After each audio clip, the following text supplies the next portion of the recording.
CBI is the premier investigative agency of India. Obviously, the two political sides are very divided on this. In the CBI, number 1 and number 2 are involved in a bitter feud. They are not raising small allegations against each other. Very grave, serious charges are being raised against each other by the subordinate and the boss. And of course, the boss has lodged an FIR. What else could the government have done to ensure its institutional integrity is maintained, besides sending the two on leave and ensuring a fair probe and a third gentleman takes over?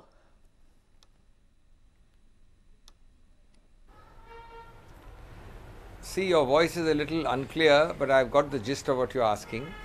Let me make it clear that this is an absolute can of worms, politically, morally, legally, constitutionally. The government is deep down its neck, so there's no question of government doing anything. It is actively doing cover-ups.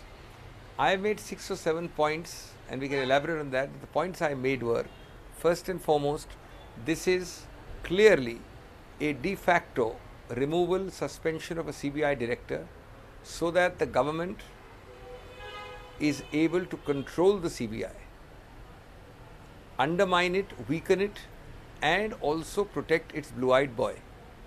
Number 2, it nullifies entirely the letter, forget the spirit, of the Supreme Court order, which insists upon independence, prescribes a separate appointment procedure, and says that you cannot even transfer without going back to the committee which appointed you. Thirdly, it nullifies an act of parliament which in 2014 amended the law and provided for these conditions. A, you can be appointed only by a high-powered committee. B, you can be transferred only by the high-powered committee.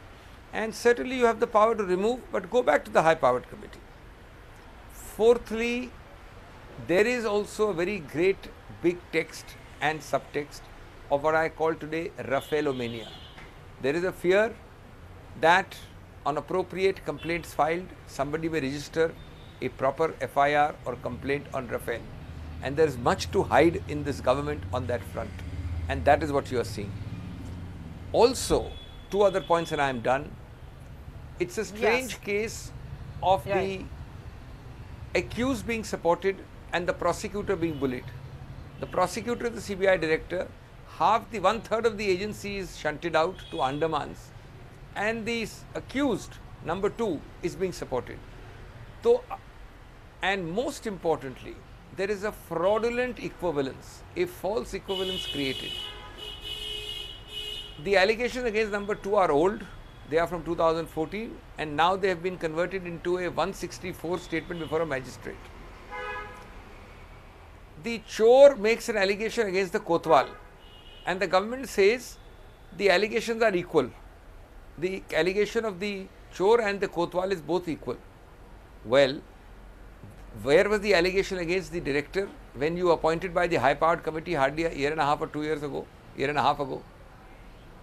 Just because after I made an allegation against you and after you are an accused, the accused makes an allegation against the prosecutor, government says both are equal, so we remove both.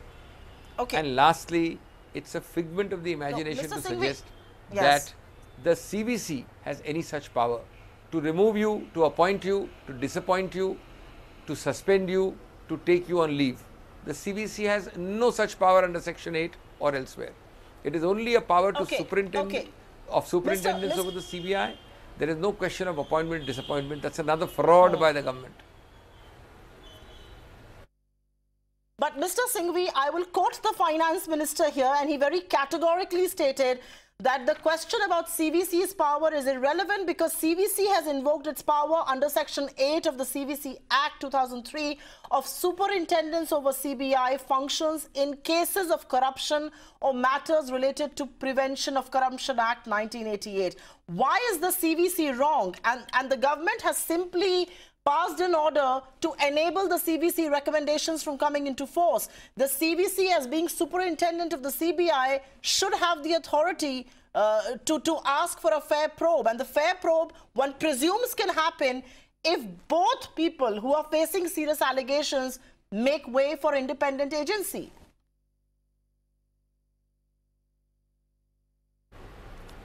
After a very long question, a pointed answer.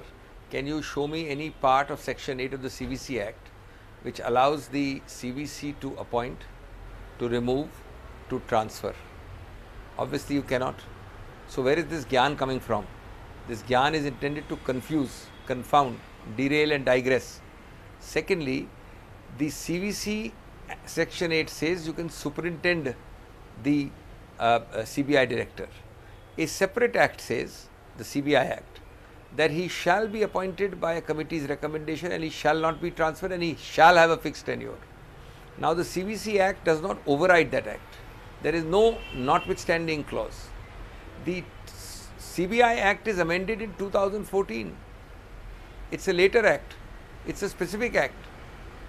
So, the gyan you are getting to mislead you and to confuse you is the gyan of referring to a general provision of Section 8, which has nothing to do with appointment, removal, suspension, and which is only to superintend general issues. Right. Suppose I, as an accused, make a complaint that I have found other evidence in CBI, then the CVC will look into those things. Where is the power of sending a CBI Director on leave? And if you send me on leave and I appoint you as the interim director, it's tantamount to removal, it's tantamount to suspension. Where is that power in Section 8?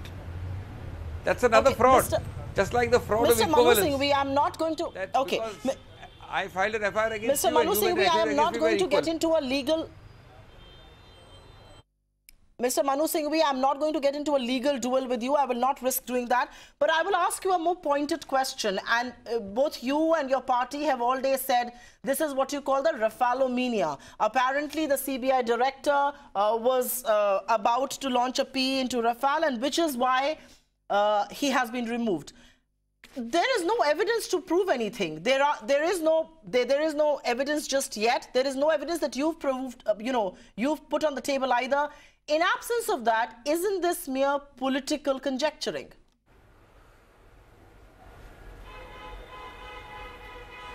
There is certainly no court conviction. There is certainly no legal proceeding. But evidence there is plenty. And clearly there is a very grave fear and apprehension that on proper complaints, investigative agencies which are supposed to take up notice of serious complaints and material, somebody will register a preliminary inquiry, somebody will register RC. Under law, the premier investigative agency, if it finds a crime being committed, has the power to do so. That fear is there because across India, the evidence is exploding. Is there no evidence that how did a company set itself up and 10 days later accompany chairman, managing director, accompany the Prime Minister for this deal? Is there no evidence that the Defence Minister was not involved?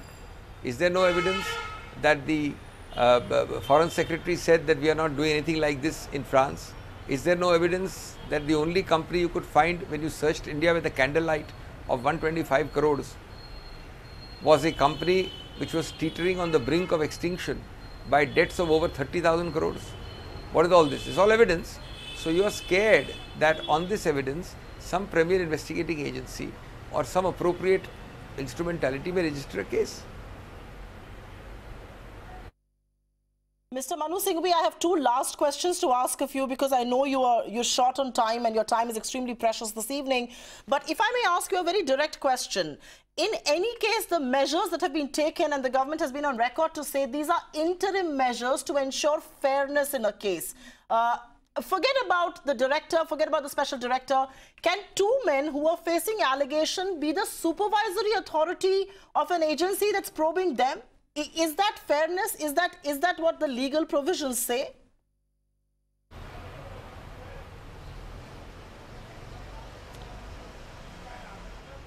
You have to be blunt because words have to be assault on the senses to underline the truth. What the government has done is an illegal, unconstitutional and illegitimate coup d'etat by sending the CBI into ICU, by shaming India's institutions, by de facto removing, suspending and silencing a CBI director, the very purpose of whose creation was to give him independence. And that independence has brought colors. It has shown how independent institutions can function. Along with that, you have transferred or changed the designation of 1/3 of CBI. Officers sent overnight to Andaman, all to control, to make a puppet, and all for a favorite blue-eyed boy. And what is the purpose of this favorite blue-eyed boy being protected? Obviously, because he may have lots of skeletons in his cupboard, which are your skeletons, but the key to the cupboard is with this number 2 possibly. It is also a combination of Rafale-omania. It is also a combination of a genuine fear that truth will come out. So I think it's most deplorable, disgusting. It has never happened in independent India's history. The kind of blatantness and then the kind of falsehood being trotted out to you as Gyan about how the power exists in the CVC, which is being used as a cover. So Gyan from the one side and Sangyan from the other, like you said. Let me ask you the last question. And this is a question that's coming to the mind of lots of people. Do we run the big risk, thanks to this entire episode that has engulfed the CBI, which will make many of those accused across different cases of corruption being probed by the CBI, whether in India or those who fled the country, today turn around and say, actually, you know, the CBI probe has no integrity. They may question the intent of the probe. Is that a risk we actually run, thanks to where situation is with the CBI? Well, certainly, if I treat you as a blue-eyed favorite and I promote you, and people before your appointment say that you are full of corruption charges, don't appoint you, but I still appoint you, then obviously the government has that full possibility, not the risk, but the full probability of running that charge. And what will be the effect of that charge? The effect of that charge would be that people who are guilty will get the benefit and run scot-free. Could you find only this number 2 in the whole of India? Could you not give him a significant posting elsewhere? Could you not relocate him elsewhere even after he was appointed by transferring him? He was only an executive appointee. So your intent, when your intent is bent, it is deviant, it is crooked, then you will do these things because you want to promote and control. I will put you because you are my blue-eyed favorite, and I will give you a position of power so you can control this institution and you will do my bidding. That's what is happening. I don't think this is the last we've heard on the CBI gate. I don't think this is the last we've heard on CBI versus CBI. This is now a political issue, and I'm sure we'll have one more chat on this, if not many more. Thank you very much, Dr. Abhishek Manu Singhvi, for joining us on ET Now.